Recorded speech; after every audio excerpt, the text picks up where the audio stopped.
It's another edition of Time About the Movies. This time around, we're looking at July 19th, 1991. We got 3 movies to look at today, so let's not waste any time. Let's just jump right on into it. And let's start with the first movie, and that is the biggest new release of the week. Keanu Reeves and Alex Winter reuniting again for the first time in Bill and Ted's Bogus Journey. I have a feeling we're about to embark upon a most unprecedented expedition. Once they made history. I must see to it that you die. Now, they are history.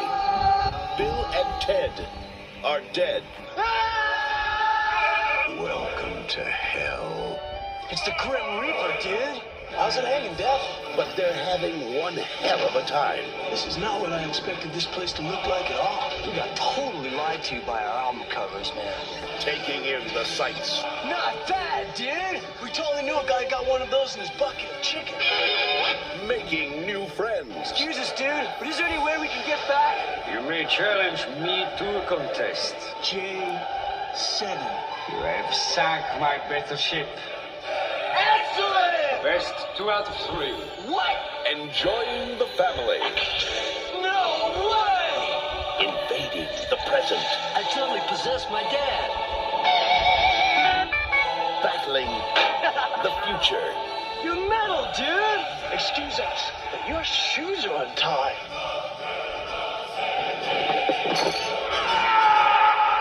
Can't believe you just smelled in death! And meeting their maker. Guy, congratulations on Earth!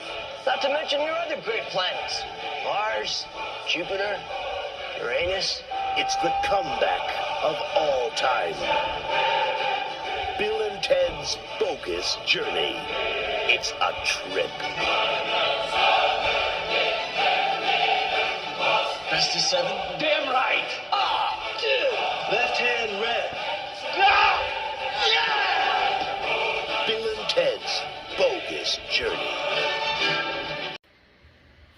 This is, of course, the sequel to Bill and Ted's Excellent Adventure, one of the big surprise hits of 1989. And, with comedy sequels like this, they can go one of two ways. They can either be just a retread of the first movie again, repeat a lot of the same story, all that kind of stuff, or they could do something unique and creatively different, and it goes that way. Not only does it do something unique and creatively different, it also gets darker, insane, more insane than you would think, more black comedy, more dark humor, and God help me, it works. I mean, it works really well. I mean, yeah, this movie doesn't quite pack the same punch as Bill and Ted's Excellent Adventure does, but you gotta give the movie credit for really avoiding the chance to go for a been there, done that sequel, and instead doing something so insane, so vastly different from the first movie, that you really can't help but admire it for, and it's a welcome sign for this series that it can continue to expand its own universe while doing something new and different. I mean, that charm that the first movie still has is still here. Keanu Reeves and Alex Winter play off each other so well. They played their evil roles in this very well. You've got William Sadler playing the devil in this, doing a parody of Seventh Seal. I mean, the movie pretty much is a parody of the Seventh Seal, which is interesting because it's actually the second thing from the 90s that actually is a reference to the Seventh Seal, because Animaniacs did an episode literally parodying the Seventh Seal where Wacko goes to hell and Yakko and Dot have to compete in a game. Well, not really go to hell, but they go with the devil and they have to compete in a series of games, pretty much in the same way this movie does too. Except it's stupider here, but it's that kind of stupid that they're very much well aware of, and it just works. It works really well. It's not quite as good as the first movie, but with that said, though, it's a tall task to really repeat what they did with the first film. But I give them a lot of credit for doing something so unique, so insanely dark, and so brutally, and so filled with so much more black humor than usual, that I gotta give it a lot of credit, man. I mean, I don't think it's quite as good as the first movie, but it's still a really enjoyable movie. Bill and Ted's Bogus Journey, man. I mean, you pretty much know what you're going in for, but when you go in there, you get more than you expect, and it definitely works out pretty well. It doesn't top what the first movie does, but it's about as close to as good as the first movie you could possibly get. And the hell with it. Bill and Ted Face the Music is pretty damn good too. So there you go. That's Bill and Ted's Bogus Journey. Let's go ahead and move on to the next movie, and that is Ed O'Neill in John Hughes' Dutch. Oh, so mad. Let me go down and get him. I'm a communicator. I'm a breakthrough kind of guy. Your mom's on the phone. I don't have a mom. You may have a mom. I have a mother. They've only just met. I'm a friend of your mother's. I came to get you to bring you home. And already, they get along like family. I'm not going anywhere with you. What do you like to do for fun? Oh, you like to wiggle and grunt. Me too. So you and Doyle are getting along well. Ah, he's not a bad kid. We're getting along just great. Come on, give it to me, pipsqueak. We're taking the time, we're seeing the country, and as Doyle himself said, nothing beats traveling the highways and byways. Okay, sugar, what'll it be? What won't make me vomit? Give me the keys.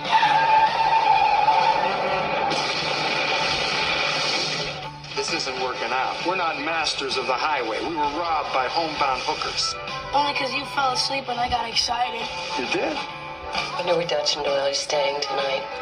Knowing Doyle, it'll be first class. 20th Century Fox presents the story of a boy I got a deck of racy playing cards. who lost the child in himself and the man who helped him find it. Is that your most pathetic look? That's not going to get us a ride. This is pathetic. Try it.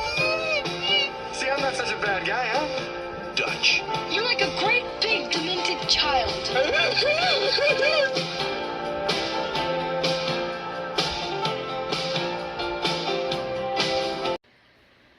John Hughes, of course, wrote and produced this movie.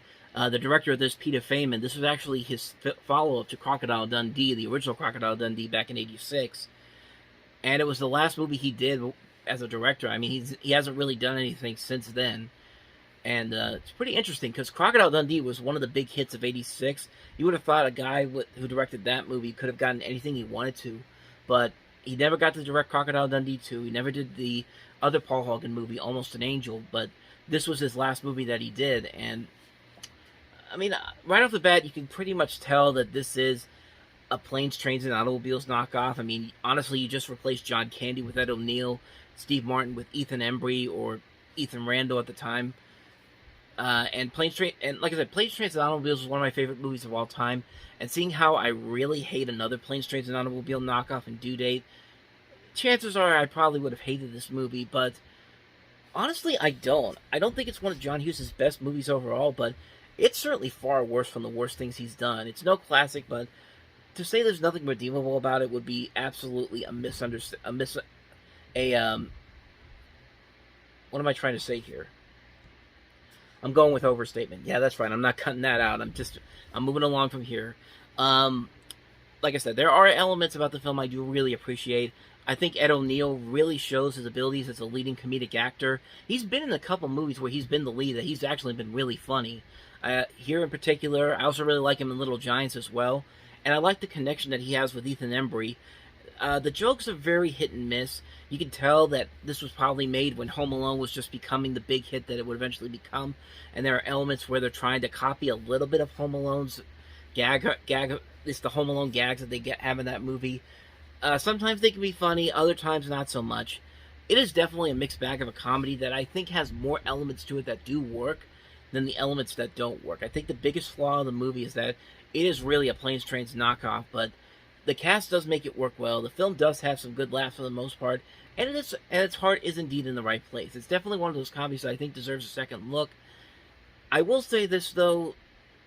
Try to find a copy that's not going to cost you hundreds of thousands of dollars. Okay, hundreds of thousands is maybe a little bit of an understatement, but yeah, the Dutch DVD is really expensive. Like, if you look for the old first release by Anchor Bay, if you go on eBay and look it up, it's like somewhere between $50 to like $250 in some places because it's such a rare DVD.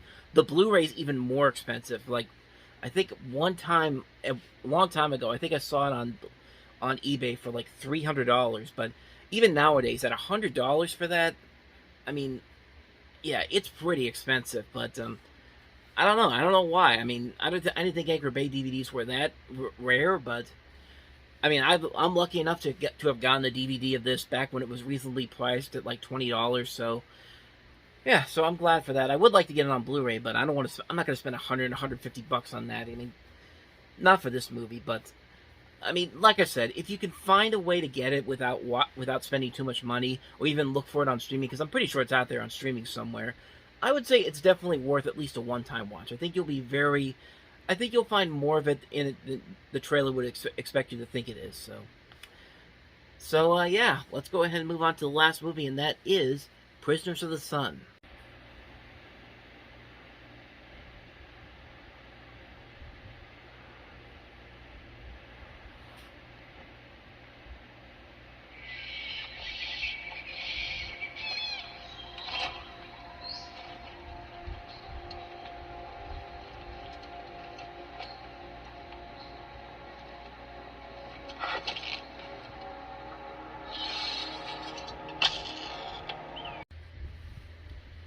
So in the U.S., this was actually called Blood Oath and was actually released in 1990, according to Wikipedia. However, if you go to the Box Office Mojo page, it was actually released this weekend as Prisoners of the Sun.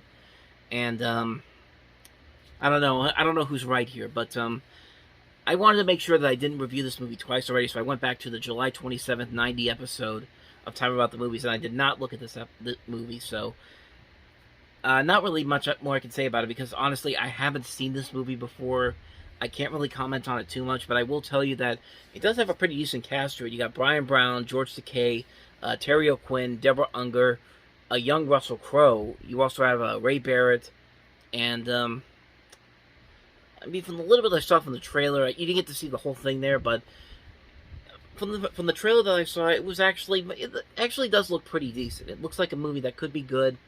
But it's one of those movies that I'm not going to really rush out to see unless somebody really tells me to see it, but I highly doubt it. But just acknowledging that it came out this weekend, Prisoners of the Sun, a.k.a. Blood Oath.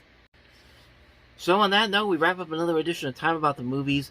We'll wrap up the month of July next time around with 6 movies, including Mobsters. We also have Kathleen Turner and V.I. Warshawski. Mel Brooks' Life Stinks. We also have Gene Wilder and Richard Pryor in their final movie together, Another You. William Hurt as the Doctor, and also The Dark Backwards. So 6 movies to look at next time around, and we'll definitely delve into those when we meet again. So with that said, thank you guys for watching, and as always, if you want to see more videos like this, check out the playlist on the next page, check out the previous episode, and I will see you guys tomorrow for another episode. So thank you for watching. I'll see you folks tomorrow, and until then, take care.